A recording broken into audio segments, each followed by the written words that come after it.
জার্মানিতে বিভিন্ন জিনিস রিসাইকেল হয়, বোতল থেকে জামা কাপড় থেকে সব কিছু। এবার আপনার বাড়িতে যদি কোনো পুরনো বা ভাঙা খারাপ জিনিসপত্র থাকে, সেগুলো কিন্তু আপনি যেখানে সেখানে ফেলতে পারবেন না, তার একটা পার্টিকুলার জায়গা রয়েছে।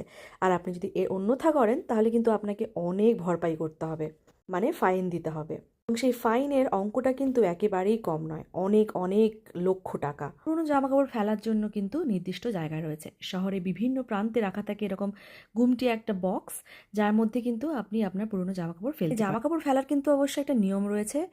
আপনি যদি জুতো ফেলতে চান তাহলে কিন্তু জুতো দুটো পেয়ারই রাখতে হবে একসাথে। আপনাকে জামাকাপড় কিন্তু ওয়াশড হতে হবে।